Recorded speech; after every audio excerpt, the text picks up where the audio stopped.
direto aqui dos estúdios do Centro de Negócios RJ+, da Associação Comercial do Rio de Janeiro, e hoje a gente vai falar sobre ferrovias, sobre logística no estado. E hoje nós estamos aqui com a Juliana Benício, com o Javier, com o Delmo Pinho. Então fica com a gente que vai ser bacana.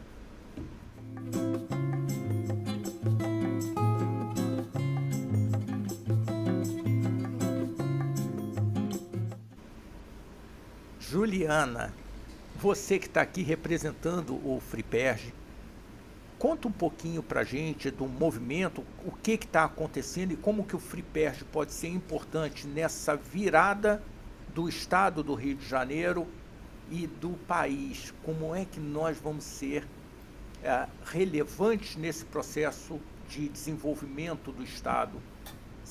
Vale a gente destacar que a UFRJ, ainda antes de assumir esse nome, Universidade Federal do Estado do Rio de Janeiro, foi a primeira universidade do país e foi criada aqui na Associação Comercial do Rio de Janeiro. Verdade. E faz parte com o nosso professor Medronho lá, tocando a UFRJ. Conta pra gente. Faz parte do fórum também, né? Sim. Bem, primeiro saudar todos os meus companheiros aqui de mesa, muito bom, luxo estar aqui com vocês e principalmente agradecer seu convite, uma honra estar aqui nessa instituição tão valorosa para o estado do Rio de Janeiro e debatendo o nosso estado, né? Porque a gente precisa pensar mais o estado do Rio de Janeiro. Estou aqui como representante do FRIPERJ, que é um fórum de reitores que entenderam que era importante eles estarem unidos, né, das universidades de ensino público do estado do Rio de Janeiro. É uma inovação a gente ter isso no Brasil, né, da forma organizada que o FRIPERJ está hoje. E eles se uniram porque eles entenderam que era importante pensar o Rio de Janeiro e seus problemas. O FRIPERJ hoje olha para o estado do Rio com muita preocupação. A gente vê uma economia decadente, desde a década de 80 principalmente. Quando o Brasil cai, né, entra em depressão econômica, o estado do Rio cai mais. Quando o Brasil cresce, como está acontecendo agora, o estado do Rio de Janeiro cresce menos. Então a gente tem a missão, né, os pesquisadores desse grupo têm a missão de pensar como a gente sai dessa. E aí a ferrovia tem tudo a ver com isso. Como eu estava dizendo para vocês, a gente não acha que é uma solução fácil, nem que só a ferrovia vai resolver, né? O problema é muito complexo que a gente tem que enfrentar, mas passa também por pensar a ferrovia no estado do Rio de Janeiro. Legal, legal. Delmo, você que é o vice-presidente do Conselho de Logística aqui com o nosso Rebuse, pilotando, fala um pouquinho para a gente, Delmo, sobre o desenvolvimento do estado. Eu falo muito que a gente pensar em desenvolvimento sem criar infraestrutura não vai acontecer. Quem é que vai olhar lá da Rússia, quem é que vai olhar lá da Índia, quem é que vai olhar da Alemanha e dizer, vamos para o Brasil. Bom, mas você precisa, o teu produto precisa se deslocar? Precisa. Tem logística de transporte? Não. Você vai botar num caminhão e vai entrar na Serra das Araras e parar a Serra das Araras. Uhum. Eita. Não, então qual é o outro que a gente tem? Bolívia, ou seja lá qual for, que não for o nosso, e é ruim para a gente. Então, fala um pouquinho de como está a nossa infraestrutura logística. Bom, boa tarde, pessoal. Obrigado pelo convite. Eu gostei muito do que a Juliana falou, né? A primeira coisa é nós reconhecermos os problemas para tentar buscar as soluções, né? E, de fato, o Rio de Janeiro tem tido uma economia que não vem vindo bem já tem os seus 40 anos, né? O que preocupa é que nós não conseguimos encontrar os caminhos para poder reverter essa trajetória. Bom, a ferrovia, qualquer sistema logístico, ele tem que trabalhar absolutamente acoplado com a economia. E o Rio de Janeiro tem 4 ou 5 segmentos que ele é bastante competitivo, né? Nós não devemos, na minha opinião, buscar competência aonde nós não temos essa competência estabelecida, né? Nós temos que procurar melhorar muito as coisas que nós já somos naturalmente bons. Então, por exemplo, o Rio de Janeiro é o maior produtor de petróleo e gás do Brasil. Isso está no seu DNA econômico. Segundo dizem, né, de 30% a 35% do PIB é petróleo e gás, né? Bom, nós temos o turismo. O Rio de Janeiro realmente vamos dizer assim, dentro do cenário brasileiro, ele é o setor de turismo que mais floresce no país é no Rio de Janeiro, né? Nós temos um setor de serviços e eu colocaria inclusive os serviços educacionais, né, pela quantidade de universidades, centro de pesquisa que tem no Rio de Janeiro, também é altamente relevante. E a logística. Ferrovia existe por causa da logística, não é o contrário, né? Então, na logística, nós temos, então, o melhor e mais complementar sistema portuário e de terminais marítimos do Brasil, disparado. Nem os próprios pessoas do Rio de Janeiro sabem isso. Então, nós não temos certeza nem do que nós somos bons, né? Um estado do Espírito Santo, que é um estado bem menor que o Rio de Janeiro, com um sistema portuário bom, mas nem de perto tão bom como o nosso, portuário e terminais marítimos, né? Bate bumbo nisso há 20 anos, o melhor sistema portuário do Brasil. Bom, então, esse sistema portuário ele está bastante alavancado em cima de alguns desses segmentos econômicos que eu falei. E aí o seguinte, só para a gente ter uma dimensão dessa riqueza que a gente tem aqui no Rio, o Porto do Rio de Janeiro ele é 4 vezes maior do que a capacidade econômica do Rio de Janeiro de colocar contêineres. Então, nós temos ainda, fora os terminais marítimos especializados, nós temos ainda portos de grande porte, nós temos o Porto de Itaguaí, antigamente chamado de Sepetiba, né?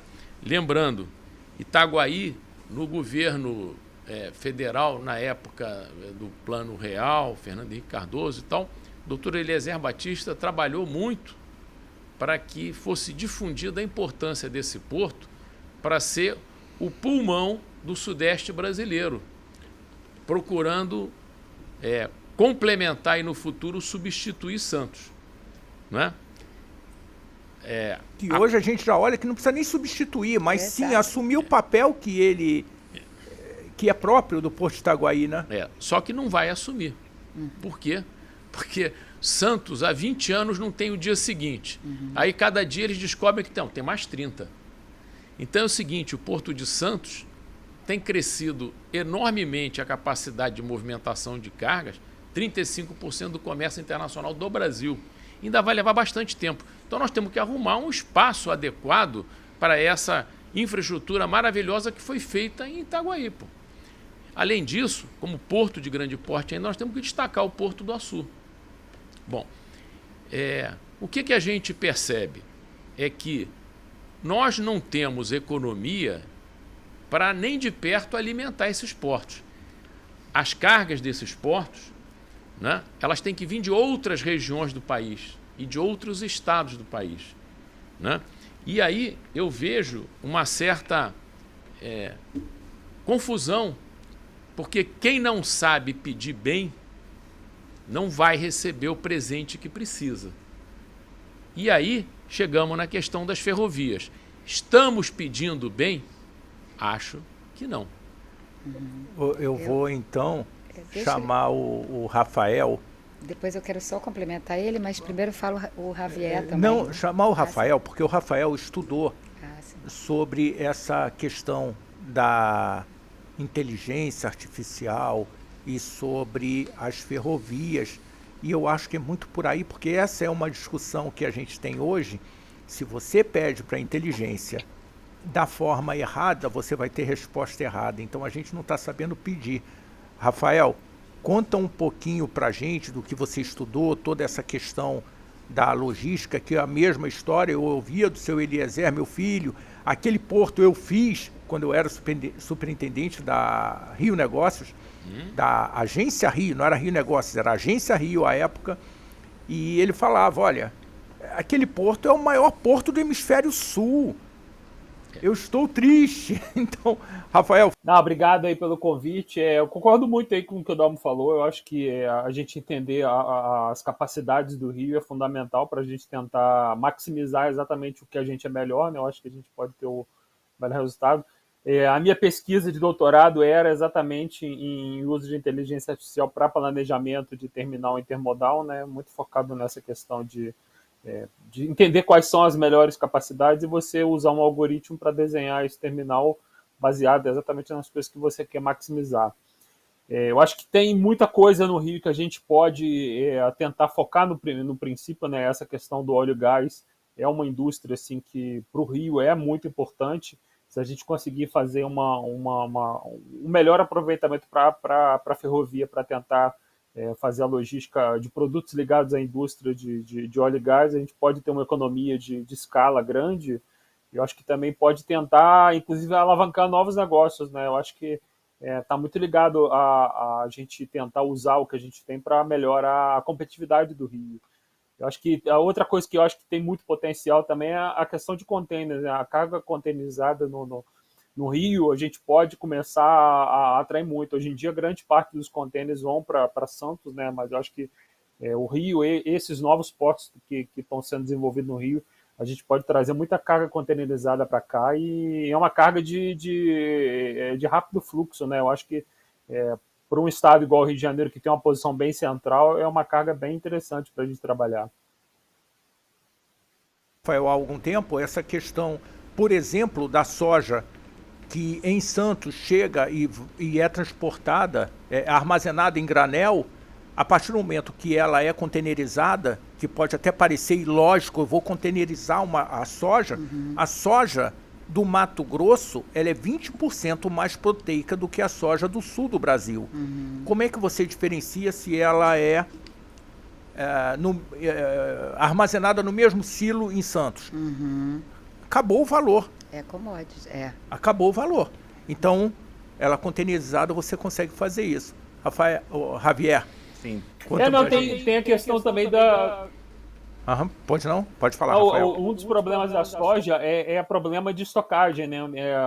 Várias vezes eles precisam tombar a soja e não tem silo para armazenar. Então, essa containerização, inclusive, ajuda de você ter a facilidade para estocar, né? Porque o próprio container é uma forma de você estocar essa soja. Tá bom? Bom, muito obrigado a todos aqui por me receber, né? Primeira vez aqui. Eu queria me apresentar um pouquinho e mudar um pouco o tema, mas vou aproveitar o que falou o Rafael no último, sobre a soja e os silos para armazenamento. Eu acho que a palavra que está faltando aqui também seria a palavra inovação, né? O Rio também, o Rio de Janeiro precisa inovar. E precisa utilizar todas as CTIs que tem aqui, toda essa capacidade para poder, se entrar em um projeto grande de ferrovias, a inovação. Deixa eu explicar um pouquinho, por exemplo, o que eu falo assim da minha CTI, aqui no Instituto Nacional de Tecnologia, para vocês terem que é uma instituição centenária. Ali nasceu o primeiro carro movido a álcool, a etanol. Muitas poucas pessoas não sabem, aqui na Praça Mauá, mas nasceu. E a gente teve o primeiro... A gente lá no Instituto Nacional de Tecnologia, nos anos 60, não me lembro bem em década, foi onde se terminou a existência do primeiro óleo no Brasil, tá? Que era da Bahia. Também se frisaram as primeiras ligas de ferro-manganês. Nasceu lá também no Instituto. Tá? Também assim, da engenharia civil, o Brazilian Test nasceu lá no Instituto Nacional de Tecnologia e o Inmetro, que é muito conhecido no Brasil, nasceu lá. Então, com tudo isso, quero dizer o seguinte, né? Que nosso Instituto Nacional de Tecnologia, assim como outras CTIs, devem ser incorporadas para a inovação desse sistema de transporte, desses sistemas logísticos, todo esse assunto. Por quê? Porque a gente precisa, por exemplo, o Rio de Janeiro, vocês falaram que era um estado que depende de óleo e gás, não? Tem uma receita bruta muito grande de óleo e gás. Mas também a gente está falando agora da palavra transição energética, monetização do carbono. Então, se vai ser uma ferrovia, será que as instituições poderiam participar, por exemplo, eu estou fazendo analogia agora, desculpa um pouquinho a viagem, ao etanol, né? O carro movido a etanol não poderia ter outra fonte de combustível? Ah, sabe? super! Então, é aí onde entraria e ajuda de nós, os centros de tecnologia e inovação, universidades, para dar melhoria que eu acho que pode ser utópico, não? Mas tem que ser chamadas para participar, né? Então, a gente, por exemplo, no Instituto Nacional de Tecnologia tem um laboratório de motores para ver eficiência, para ver misturas. A gente trabalha lá com catalisadores para a indústria de biocombustíveis, para caminhões, para tudo. Então, CTIs não são conhecidas, nós pertencemos ao Ministério de Ciência e Tecnologia, não? Inovação. Nós trabalhamos, fazemos essa ponte entre pegar a pesquisa básica e transformar em tecnologia, né? E aí é onde radica, eu queria só deixar esse contexto de, quando for pensar também no sistema ferroviário, vocês têm muitas universidades, tem muitos centros de tecnologia aqui. Depois de São Paulo, acho que é o que mais produz ciência, né? Então, eu acho que seria a oportunidade de pegar pesquisadores de todo aqui, de toda essa região, para dar um suporte à inovação, né? Que é a palavra, entrar na transição energética, tudo isso, tem projeto. Javier, você sabe uma coisa interessante? Se a gente quer resultado diferente, a gente precisa agir diferente. A gente não vai ter resultado diferente se nós continuarmos agindo onde estamos.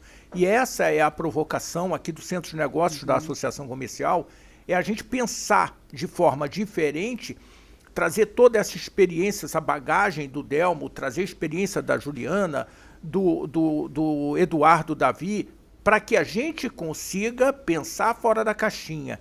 Só assim nós vamos ter resultados diferentes. E eu queria ouvir o Eduardo, porque o que você falou conversa muito com o que o Eduardo tem trazido, que é por que não pensar a questão do hidrogênio, o abastecimento é complexo, né? Então montar toda uma rede de hidrogênio é complexo. Mas na ferrovia, será que não faz sentido o hidrogênio? Você tem pontos específicos de abastecimento. Então, quem sabe um trem a hidrogênio, que não é novidade. Eduardo, fala um pouquinho pra gente. Oi. Então, primeiramente eu queria agradecer a oportunidade, né, de o que você lembrou, Ricardo, de dar uma oportunidade, porque esse ano, né, nós estamos fazendo 170 anos de inauguração da primeira ferrovia, e Mauá, né, onde ele estiver, ele deve estar um pouco triste, porque Mauá era um visionário e as pessoas têm falado muito do passado para comemorar os 170 anos. E está esquecendo um pouco de falar do futuro.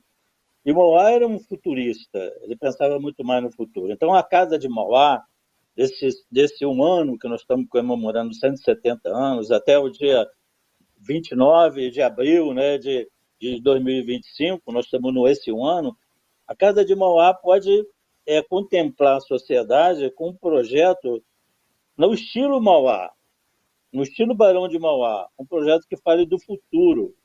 O que passou, passou. As ferrovias, como eu estava recordando ali para vocês, quando eu estava fazendo mestrado na COP, eu aposentei em 96, estava fazendo mestrado em engenharia de transporte, a ferrovia foi privatizada, tinha 30 mil quilômetros. Desses 28 anos, dobrou a quantidade de transporte. No entanto, a malha ferroviária reduziu em 2/3. Tinha 30 mil quilômetros, agora tem operacional em torno de 10 mil e dobrou a quantidade de transporte. Então, você vai pensar assim, não houve uma maldade dos empresários, houve uma racionalização. Ferrovia é um transporte especializado. Os Estados Unidos, depois que fizeram o desregulation, né, que foi na década de 80, 85, eles reduziram 150 mil quilômetros de ferrovia.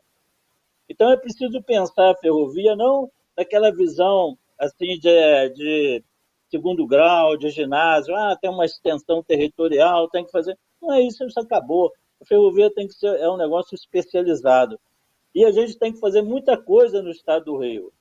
Como o Delmo lembrou bem, né? Delmo Pinho, que ele foi secretário de transporte, o Porto de Itaguaí é um hub do Atlântico Sul.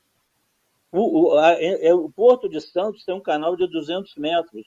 Os novos navios porta-container, que levam 14 mil TU, eles têm 300 e poucos metros, eles não conseguem girar naquele porto, naquele canal.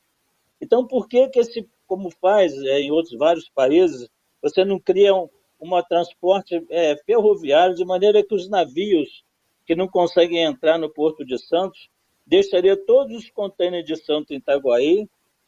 O trem, que é a MRS, ela tem um terminal em Santos, tem um terminal em Itaguaí, ela vai fazer esse transporte em double stack, container empilhado, e a pessoa que vai receber o container nem soube que aquele container chegou de navio lá, vamos supor, da China, com frete reduzido pela metade, pelo porte do navio, e ele vai receber em Santos como se tivesse sido descarregado em Santos. Ninguém precisa saber disso, que ele andou de trem. Isso é uma visão de futuro. E não é tão futuro recente, não. Os Estados Unidos fizeram isso na década de 70.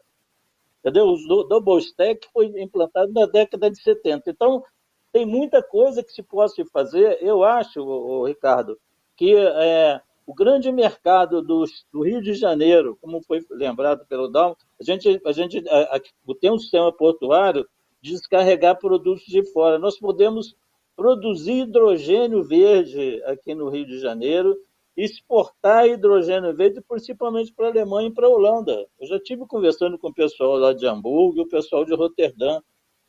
Não é complicado fazer isso tendo a logística ferroviária intermodal adequada. Você levantou, Eduardo, um ponto bastante importante. Não dá para a gente pensar em logística, não dá para a gente pensar em rodovia num período de uma administração pública. A gente tem que pensar ter uma política de Estado para essa história e um piloto que empurre isso daí, né, não, Juliana? Isso, eu quero costurar um pouco essas falas, né, e eu acho que vai nesse sentido da gente ter uma política de longo prazo, né, para além da eleitoreira de 2 anos, porque ainda no Brasil a gente ainda trabalha de 2 anos, não é nem 4. Né? Mas quando ele fala, principalmente o Delmo falou, eu gostei muito, né? O que a gente está vendendo? Para quem a gente vai vender esse investimento da ferrovia? Né? O que a gente tem para entregar? A gente tem um Estado que tem uma crise institucional gravíssima, né? E territórios do entorno que às vezes são totalmente sitiados, que às vezes não tem luz direita, às vezes cai a internet. Né? Então, como estimular que o empresariado venha naturalmente? A gente precisa pensar no ambiente de negócios do Rio, e esse ambiente só vai vir, não adianta dar isenção fiscal, não é o caminho, né?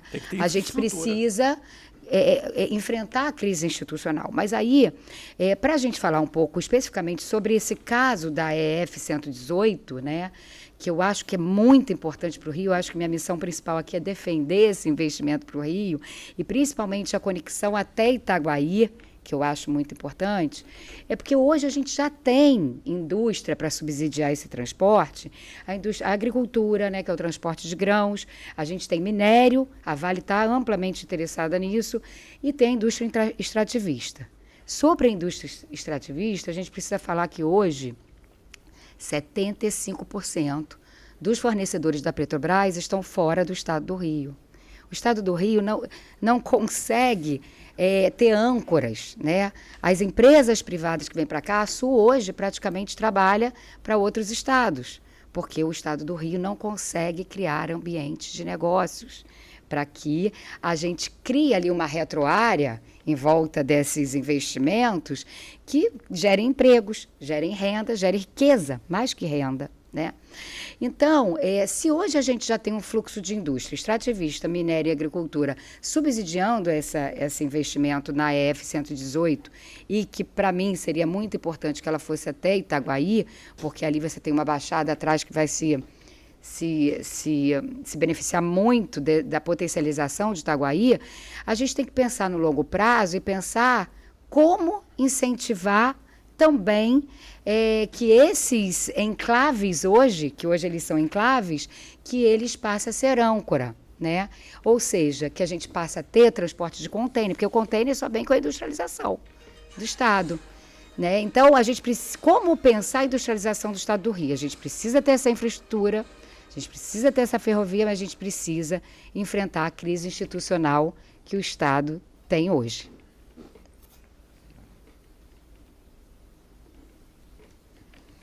Estão me apoiando lá fora. Javier, o que você vê como... Você falou da inovação, do etanol, do hidrogênio e até mesmo a energia elétrica, né? Porque pode ter um caminho, sim, futuro. Um desenho que o Eduardo fez com relação a cobertura com painéis fotovoltaicos nas linhas, né? Porque elas são até abertas. Mas fala um pouquinho mais para a gente sobre inovação. Tá, tudo bem. Não, eu fiquei assim, primeiro que tudo, concordo contigo, né? Que esse dado que me chamou a atenção, né, até mesmo para aplicar a palavra inovação, sim, de 75% dos fornecedores não pertencem ao estado do Rio de Janeiro. E quando eu vejo que do que eu faço lá no Instituto, na realidade, ninguém é do Rio de Janeiro, do nosso fornecedor. A gente faz inovação para eles, sabe? A gente cria, como que se chama? Produtos e melhoria em processos. Porque a inovação não só é o produto que a gente vê, também é o processo, sabe? É metodologia até para monitorar quanto é que está a corrente lá, fotovoltaica, quanto é que como... Então, todo requer processos, e é necessário, assim, eu acho que você falou tudo, né, que fiquei pensando agora, como trazer a indústria aqui mesmo, local, não regional, não? Acho que vai ser um desafio grande. São várias camadas de problema, né, que a gente tem que enfrentar todas, mas tudo passa pela crise institucional do Estado. Porque eu vejo assim, quando você faz isso, todas as empresas que a gente tem trabalhado é de fora, ou multinacional, mas o investimento local é pequeno. Tá? Só queria... Acho que também precisa uma inovação em gestão. Sim. Inovação e gestão, que a gente pensa em inovação e imagina um produto, né?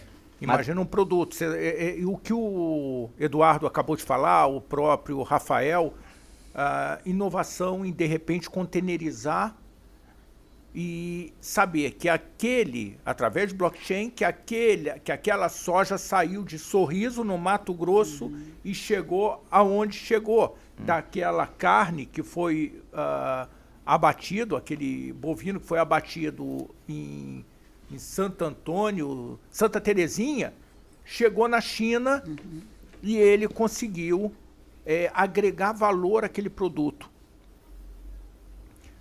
Mas eu fico pensando, Delmo, deu palpite.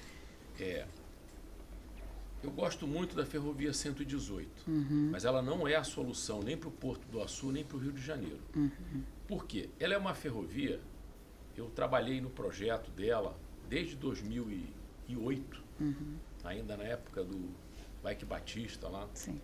Eu acho que o pessoal do Porto do Açu está se esforçando muito, mas eles estão sendo muito perspicazes, porque eles estão atacando aonde eles têm possibilidade de resolver agora. Então lá é o maior cluster de serviços de petróleo e gás do hemisfério sul da Terra. Por quê? Porque o Rio de Janeiro tem reservas imensas, né? No pré-sal e no Bacia de Santos e Campos. Só que o seguinte, a soja não vai deixar de vir para São Paulo, para o Porto de Santos ou para Paranaguá, para vir para o Rio por um passe de mágica. E a 118 é uma ferrovia paralela ao litoral. Sim. Ela liga áreas litorâneas. E o nosso problema é que o estado do Rio é um estado maravilhoso, com potencial imenso, só que o seguinte, ele tem 0,5% do território brasileiro.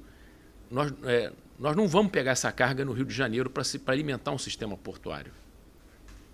Nós não vamos pegar. Nós temos que pegar essa carga fora do estado do Rio. As jazidas de minério estão fora do território do Rio de Janeiro. E a 118 não vai puxar esse minério. E carga que sustenta a ferrovia é a carga de peso e de média e longa distância. É o granel agrícola ou o granel mineral. Né? A carga geral é uma carga importantíssima, mas ela é de dificílima captura. Porque é o seguinte, o Brasil econômico para a gente, para a carga industrializada, a carga geral, ele está a 500 quilômetros de raio no máximo. E nessa distância, a flexibilidade, o custo do caminhão é um competitivo muito complicado. Então, o que eu quero ouvir. Qual seria a alternativa? Não, a alternativa é a seguinte, é que nós precisamos ter um rumo.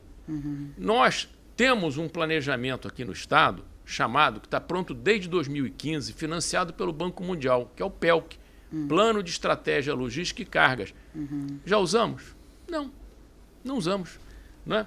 Foi feito um negócio super entrosado com as entidades empresariais, foram mais de 70 reuniões de blocos empresariais para compor isso, uma matriz matemática, um banco de dados gigante. Bom, para a gente puxar essa carga, não vai ser com uma ferrovia no litoral, pô. Acho que sim. Não, mas qual é a carga? Eu acho que vem minério. Mas como é que vem o minério para essa ferrovia se ela não chega nas jazidas? Por que não chega? Porque ela é paralela ao litoral. A ferrovia 118, ela está numa distância média de 50 quilômetros do mar, no máximo. Sim, o minério está a 500, a 700 quilômetros para fora. Sim, mas hoje, se você for exportar, você tem que chegar para o litoral. Espera um instantinho, mas o minério já chega no litoral. Sim, mas você vai ter mais alternativa, competição. Competição sempre é bom. Não é questão de competição. É o seguinte, é uma questão Você conecta o Estado, na verdade. Olha só, é uma questão de geometria. Tá? Tá. Nós temos uma carga que está no interior, a 500, 600, 800 quilômetros, na diagonal. Tá. A 118 é uma ferrovia ao longo do litoral. Sim. Ela não chega nem perto. Ela é mais próxima, inclusive, do que a gente tem hoje. Né, da VLI, que é concedida pela VLI e que está totalmente desmontada. Não, ela é basicamente a mesma coisa da antiga ferrovia que ele falou, da Leopoldina. Ela é basicamente a mesma coisa, inclusive no projeto dela, vários trechos são aproveitados da antiga ferrovia, o leito. O que nós precisamos é uma ferrovia transversal. Essa ferrovia é que vai trazer... Aonde? Essa ferrovia ela está planejada para desembocar no norte do estado do Rio e no sul do Espírito Santo. Exatamente perto do Pôr do Açu. É uma ferrovia que tem que vir do interior. Não adianta você botar uma ferrovia aqui embaixo. Não adianta colocar uma ferrovia aqui embaixo se a carga está aqui em cima. Então, a 354, que ela tem um nome aí pomposo... Você fala agricultura, né? Não, eu estou falando... Minério. Minério. O que vai sustentar uma ferrovia é carga de peso de média e longa distância. Fora isso, só na Alemanha. Nem nos Estados Unidos. Então, a 354, que é conhecida como transcontinental, ela traria um serviço imenso para a economia do Rio de Janeiro, porque ela seria capaz de alimentar não só o Porto do Açu, como no dia que a 118 tivesse pronta, ela poderia alimentar outros portos do Rio de Janeiro. Só que o seguinte, nós precisamos chegar aonde a carga existe. O Rio de Janeiro, se conseguisse reindustrializar, né? Porque o Rio de Janeiro hoje, o Mauro Osório fala sempre isso, é o 6º estado em emprego industrial do Brasil. Então ele já não é mais o carro-chefe da nossa economia. A nossa economia é serviços, né? Turismo, comércio e tal, e tem um pouco de indústria. Para a gente poder alimentar esses portos com carga containerizada, nós vamos ter que trazer a economia de Minas Gerais para dentro do Rio de Janeiro. Novamente, nós estamos falando numa ferrovia que já existe, que é a MRS Logística, que liga o Rio de Janeiro... Sul, né? Não, ela liga o Rio de Janeiro a Belo Horizonte. Tá? E nós temos a 354, que é a ferrovia que vai poder, de fato, alimentar o Açu. Não vai chegar minério nem granel agrícola no Açu vindo pela 118. Não tem como. Porque você não chega nas áreas de produção. Eu posso comentar rapidinho, Claro, antes de pois passar não. para os outros? Porque já Pois que a não. gente pegou um debate, eu acho interessante. Eu acho que faz todo sentido o que você falou, né, de conectar. Quando você vê o mapa das ferrovias no Brasil, você vê como que ele está concentrado no litoral já, né? Então, olhando especificamente o negócio da ferrovia, a concessão, eu acho que faz todo sentido o que você está falando, que você penetra diretamente o mercado e traz. Mas a gente continua, aí eu estou entrando com uma visão econômica do processo de desenvolvimento do Estado. A gente continua olhando esses investimentos como enclave, né? A gente não está pensando no Estado conectado entre si e como a forma de criar retroáreas a partir desse litoral conectado de industrialização. É um processo de 30, 50 anos. O Porto do Itaguaí foi feito pensando nisso, o Porto do Açu foi feito pensando nisso, só que não existe nenhuma ferrovia que transporta a carga em volume paralelo ao litoral. Todas são da área de produção. Nós temos que seguir. Eu o acho Rio de que uma Janeiro não é um briga estado... com a outra, mas eu acho que Não, mas- pensando no desenvolvimento futuro do Estado... No futuro a gente faz isso. Aqui, não, Primeiro aí a gente nós... tem que pensar hoje. Não, olha só, nós precisamos, na minha opinião, Eu acho que o Brasil não precisa dá pro disso também, tá? Não dá estou pro- discordando. ó, não dá para o Porto do Açu esperar 50 anos para ter carga. Não dá para o Porto de Itaguaí esperar 50 anos para ter carga. Não dá para o Porto do Rio esperar 50 anos. Nós precisamos dar carga agora. Eu acho que se existe vontade política de realmente reconstruir o ambiente político e de negócios do Estado, porque hoje uma indústria para vir para o Rio, ela não pensa só, por exemplo, no imposto que ela vai pagar, ela pensa em outros impostos que ela acaba tendo que fazer para poder operar, né? Então, precisa ter vontade política. Se você tem uma visão pessimista sobre o futuro do Estado... Eu tenho uma visão extremamente otimista, só que nós temos que pedir o presente certo. Mas eu acho o seguinte, considerando hoje o cenário que a gente tem, eu entendo totalmente a sua estratégia. Considerando a gente ser capaz de reinventar hoje o que a gente está fazendo, eu acho que a EF 118 é sim Ela vai transportar o quê? Sal? Não vai transportar sal. Peraí, o que produz esse eixo desse litoral para poder ser transportado? Nada. Posso fazer uma você pode contribuição desembocar antes? no próprio Porto do Rio, né? O que já chega O que é lá. desembarcar? O Porto do Rio já está lá. Pô. Por que a carga vai sair do Porto do Rio para ir para o Porto do Não, Açu? porque vem do Espírito Santo, né? Não vem tem carga do indústria Espírito extrativista no Espírito Santo? Eles, inclusive, o seguinte, nós temos que entender a lógica econômica. A economia do Espírito Santo está bem assentada no sistema portuário deles, que foi vendido, foi privatizado. Então é o seguinte, hoje nós temos no Espírito Santo, a companhia Docas do Espírito Santo, ela não é mais como a do Rio de Janeiro, ela é privada. Então eles têm lá... Como a Sul. A Sul também. Sim, só que o seguinte, eles estão com a carga chegando por uma outra ferrovia transversal, que é a ferrovia Vitória-Minas. Sim. Eles cada vez, eles já mandam um pouco a carga para o Rio. Um estado bem menor que o nosso ainda. Está com uma economia bem mais ajeitada que a nossa. Sim. Mas olha só, nós não podemos... Vontade política. Nós não Mudou podemos... muito. Então, posso fazer uma contribuição? Não podemos contar com a carga do Espírito Santo, porque ela é pequena e tem os portos deles. Mas vamos Mas lá, já eu tem acho os que interesses. uma visão holística, se a gente está falando que essa é uma política de Estado, não havia produção na China quando eles começaram a estruturar a China para que em algum momento tivesse.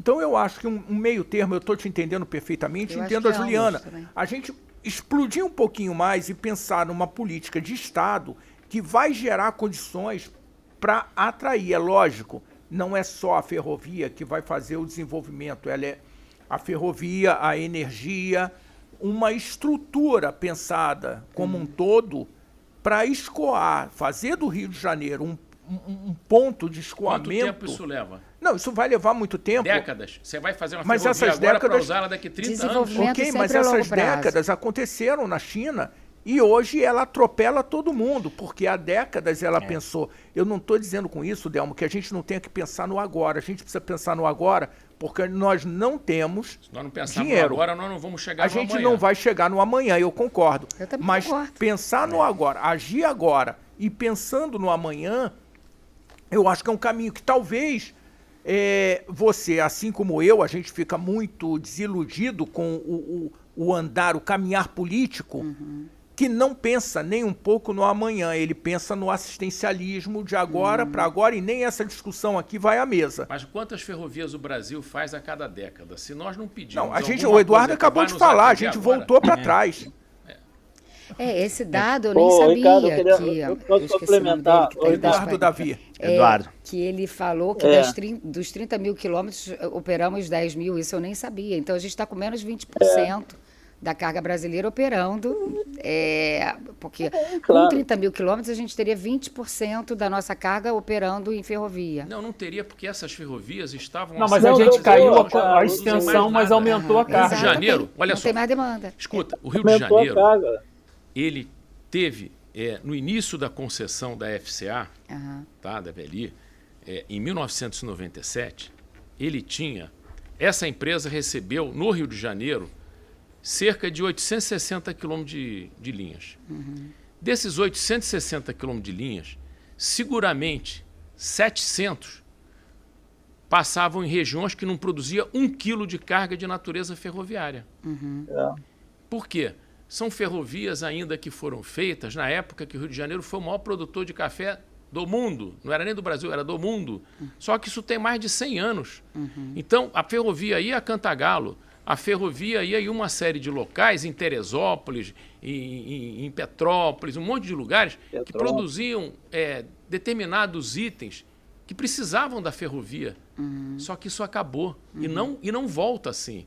E aí nós não podemos manter um sistema ferroviário para uma carga que vai sair daqui a 50 anos. Então, o que eu estou dizendo é o seguinte... 50 anos é o prazo que você calculou aí, né? Olha só, vou te dizer... Você hoje tem uma indústria extrativista, como a gente bem falou, um dos maiores... que mais impulsiona o PIB do Brasil. Está e essa onde? indústria está 75% fora do Estado.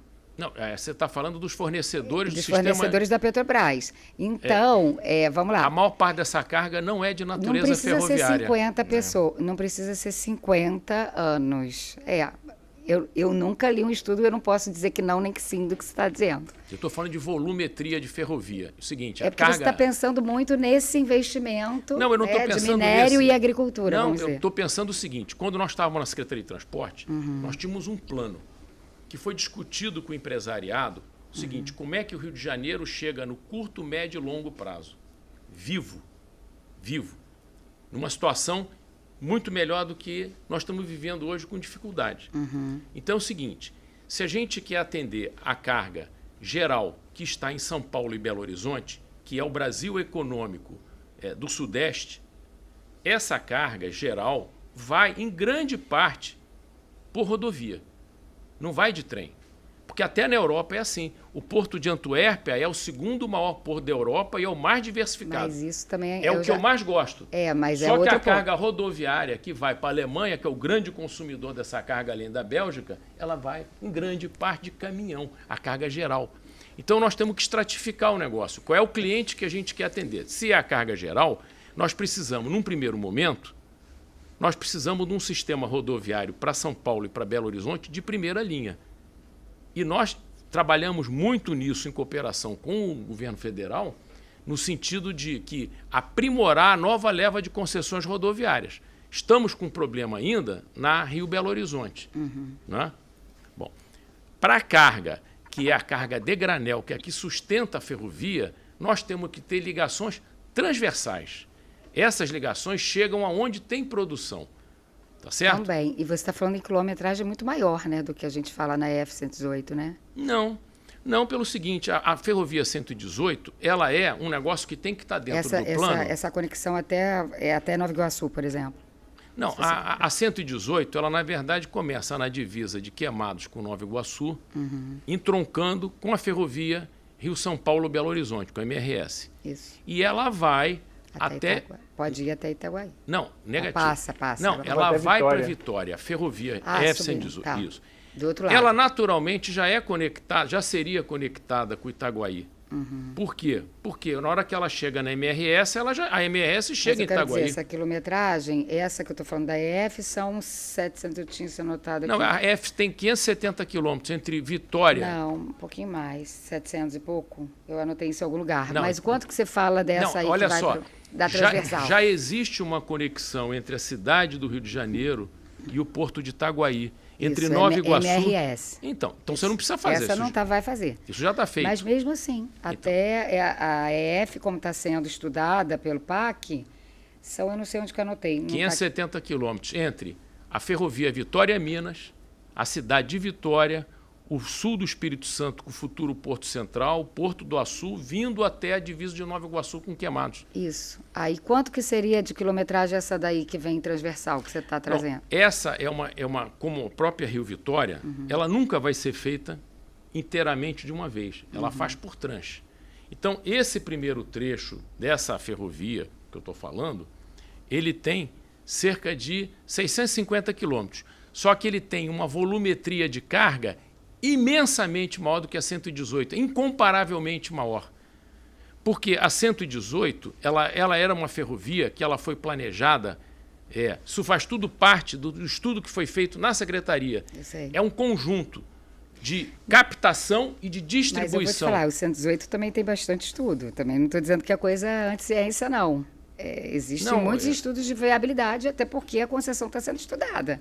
Eu não tô achando que a gente está competindo na visão. Acho que, na verdade, as duas se complementam. Olha, deixa eu te falar uma coisa. Mas eu acho a sua... Os primeiros projetos da 118, eu participei deles. Até poucos anos atrás eu participei. Só que nós, em paralelo, estávamos tocando a 354 também. Só que o seguinte, a 354 não tem padrinho.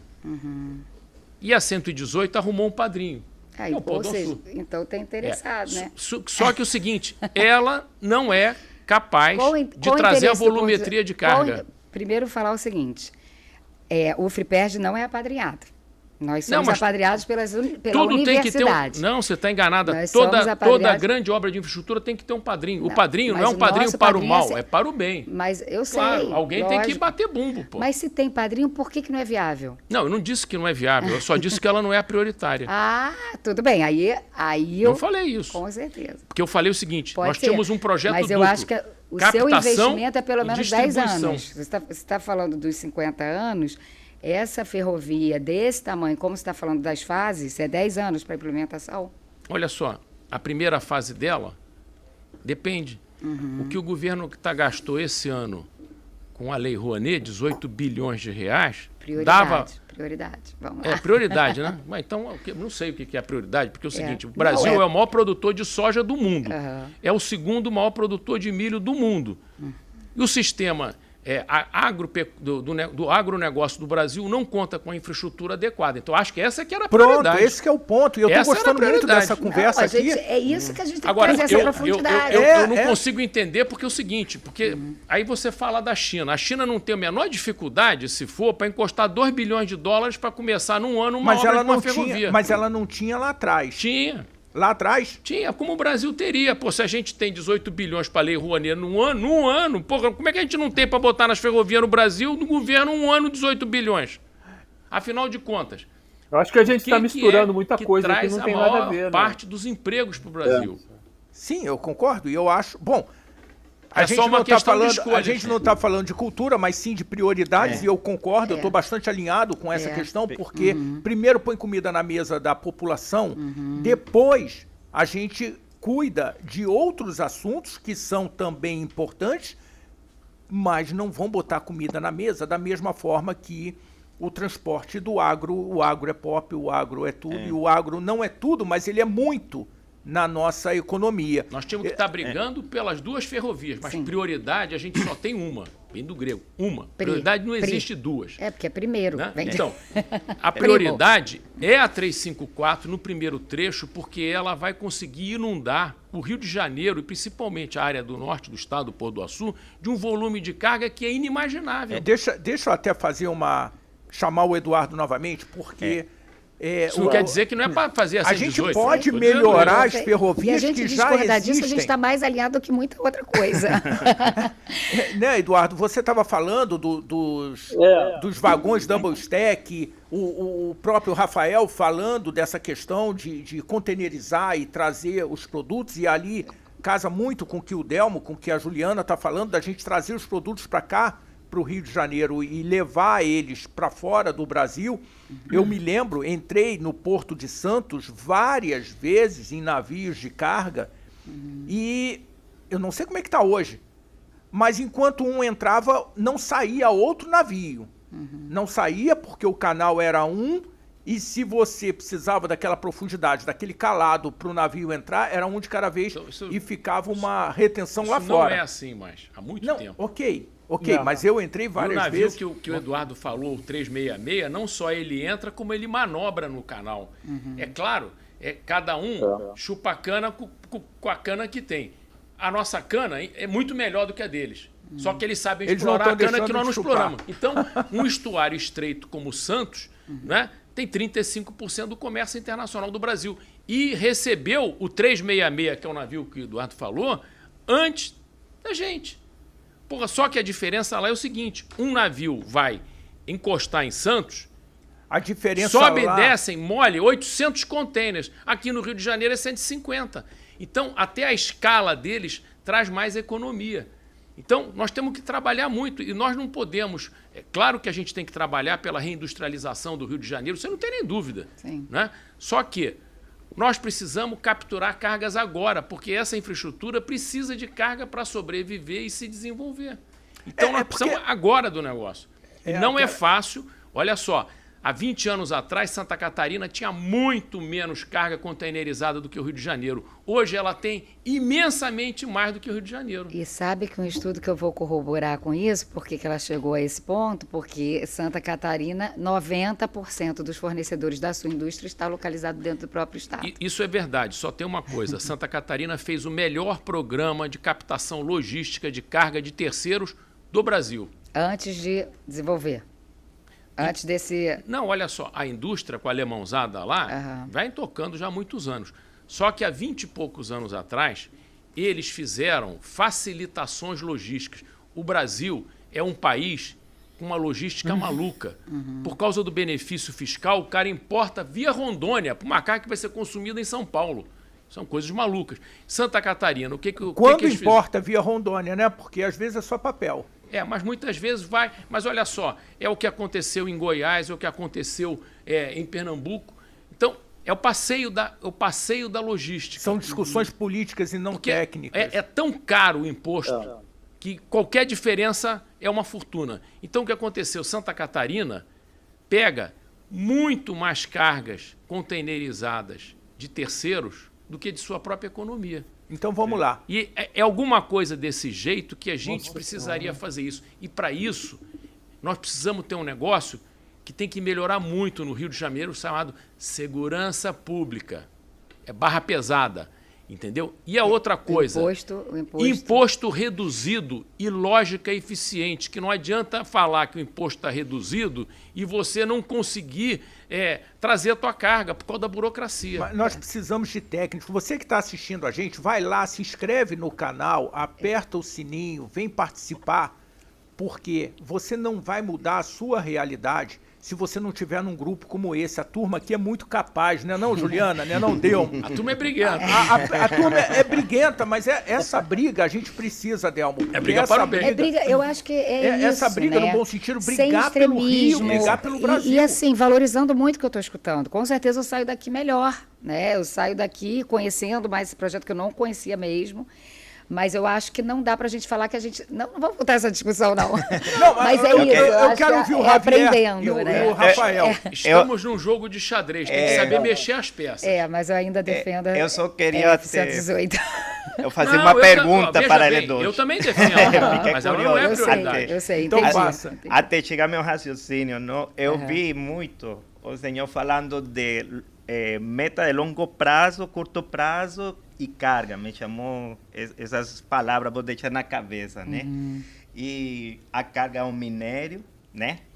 A agricultura, depende que seria para, que você fala, seria para curto prazo, certo? Curto e médio prazo. Isso. Aí eu fico pensando... Essa ferrovia leva de 5 a 10 anos para fazer, porque nós não temos dinheiro. A longo prazo, que é o que a gente vai pensar, que você fala uma palavra-chave, reindustrialização. Não? Tem que pensar nisso. Porque esse é o que vai gerar a carga, né? As futuras cargas. Está vendo programas de desenvolvimento. Não será assim, por exemplo, o transporte... O Eduardo tem uma ideia genial assim, que eu estou apoiando, se ele puder falar daqui a pouco, sobre transporte de energia, né? Que precisam várias regiões de cidades onde passa Onde pode passar a ferrovia, a ferrovia. pode levar energia onde não tem A Sul alternativas. está investindo nisso. A Isso. Sul tá.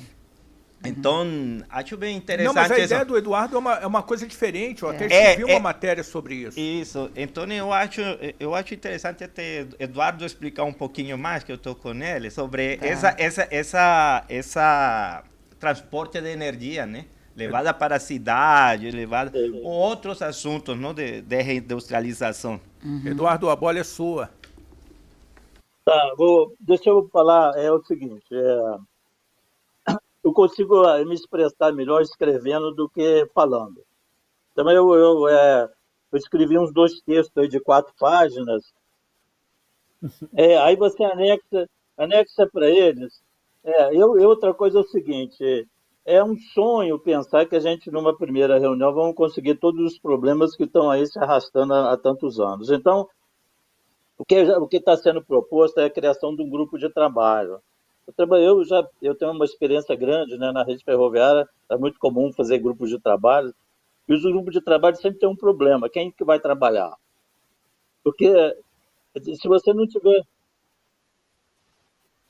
se você tem um grupo de trabalho, se você tem um grupo de trabalho e não tem um lá que trabalhe, é full time, ele leva a sério, pega as ideias de todo mundo, ele faz de uma maneira de sintetizar ou consolidar aquilo tudo e compatibilizar as divergências, é uma questão até de negocial. Então, eu vi muitos grupos de trabalho que funcionavam e alguns que funcionavam e muitos que não funcionaram, né? Então, mas é sempre o seguinte, não se resolve nada de uma única reunião. Essa questão do minério e do grão do Rio de Janeiro, na minha opinião, que é uma opinião até, de certa maneira, bem experiente, eu não vejo muito futuro nisso. Pelo seguinte, a tendência da soja é sair pelo norte, é a Ferrogrão, e o Porto de Santos vai perder, o Porto de Santos vai perder cada vez mais grão. O grão vai sair sempre pela região norte. Outra coisa, o minério de ferro hoje, ele perdeu 2/3 nesse ano, ele perdeu 2/3 do valor dele. Então, muitas ferrovias que estavam baseadas em minério de ferro vão ficar inviáveis, elas não vão ter financiamento. Esse movimento é um movimento feito pelas 3 grandes produtoras de minério de ferro do mundo. Elas fizeram uma super oferta para baixar o preço, para inviabilizar todos os outros concorrentes. E o minério de ferro hoje comprado na China, ele é valorizado como a soja, que é pelo teor proteico. O minério de ferro é valorizado pelo teor de ferro no minério. E isso daí ninguém consegue competir com Carajás. A Vale do Rio Doce, o quadrilátero ferrífero de Minas, ele vai cada vez reduzir. A MRS cada vez vai perder mais o minério de ferro. Não vai comprar mais vagões. O minério de ferro vai sair sempre pela região norte. Então, o Estado do Rio de Janeiro ele tem que criar, para usar,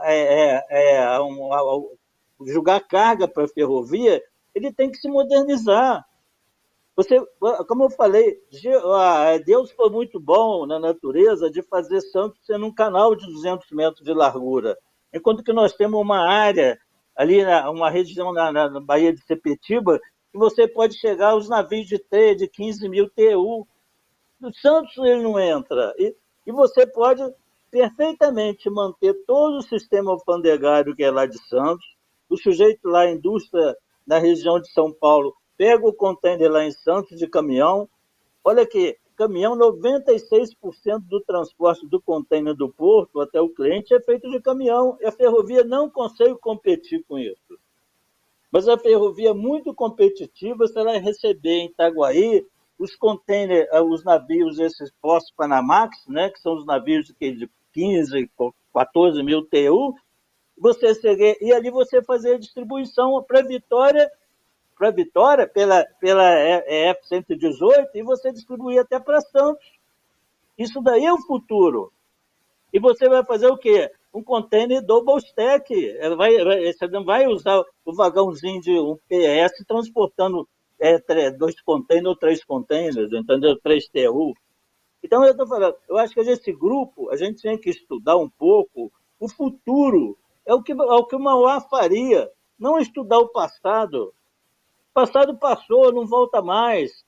Essas ferrovias se modernizaram, erradicando 2/3 da extensão.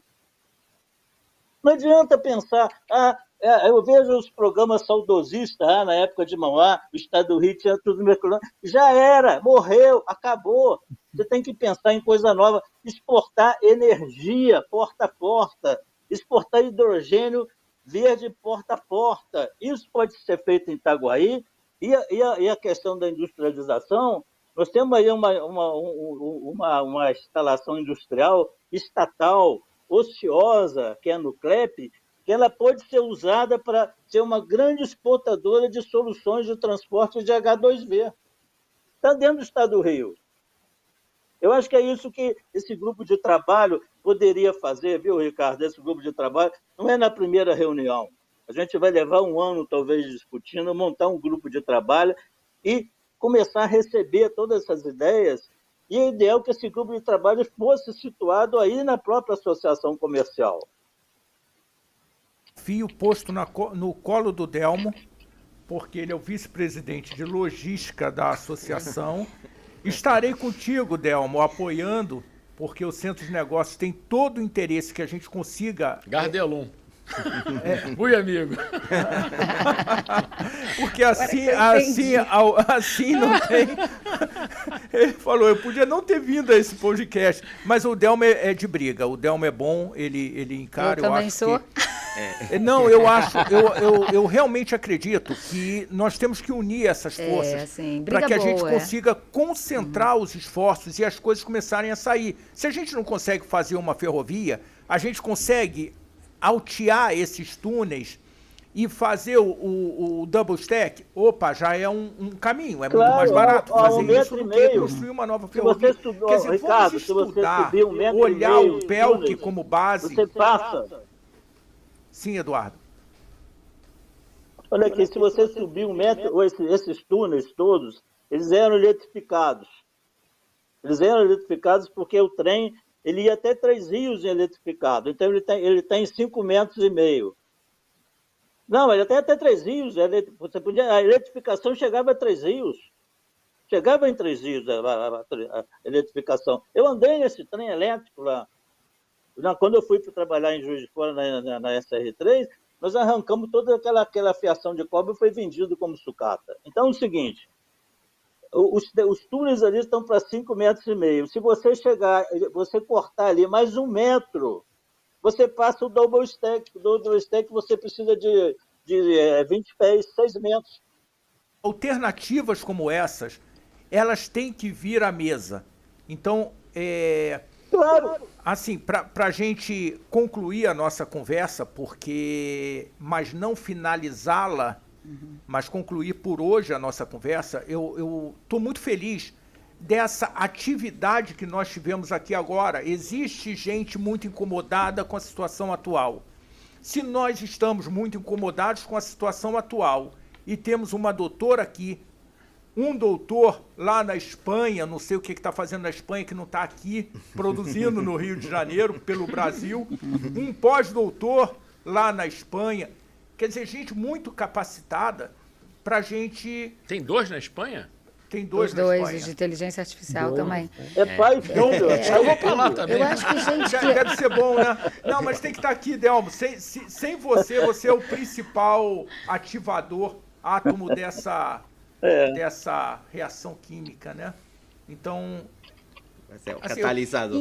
E assim, quem decide precisa estar vendo esse podcast, né? E se aproximando dessas pessoas apaixonadas e que pensam isso.